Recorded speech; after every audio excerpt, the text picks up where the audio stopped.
Bismillahirrahmanirrahim. Ni Opa nak goreng ayam ya, letak garam dan kunyit. Goreng tu jangan terlampau garing. Satu sudu kecil serbuk lada hitam, satu sudu kecil serbuk lada putih. Ni ada kicap cair tapi tak buah semua ya. Ada halia 2 inci, bawang putih tu 4 biji. Halia tu potong panjang. Ada cili padi, ada bawang besar 2 biji. Sedikit tepung jagung yang dibancuh.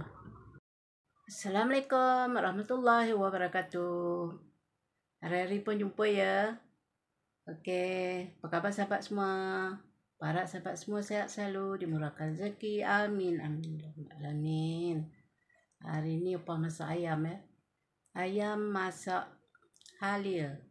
Jom kita tengok. Panaskan minyak sedikit ya. Masukkan halia dengan bawang putih tu hingga masak, hingga layu lah.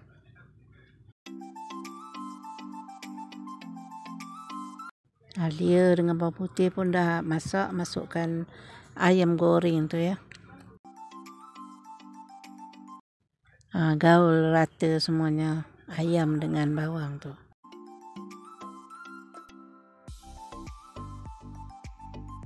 Masukkan kicap cair tu ya.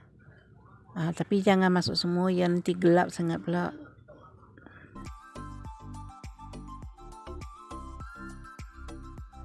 Dah masuk kicap tu, tambah air sikit. Masukkanlah serbuk lada putih dengan serbuk lada hitam ya.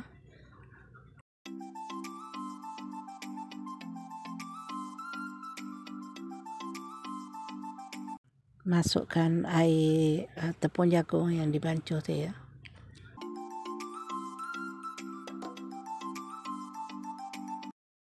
Biar mendidih dan agak dah masak tu boleh dirasa.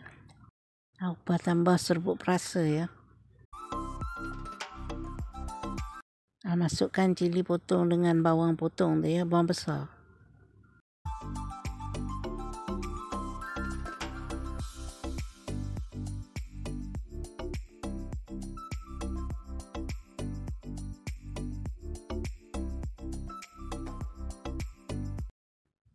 Bawang pun dah layu ya, dah masak tu.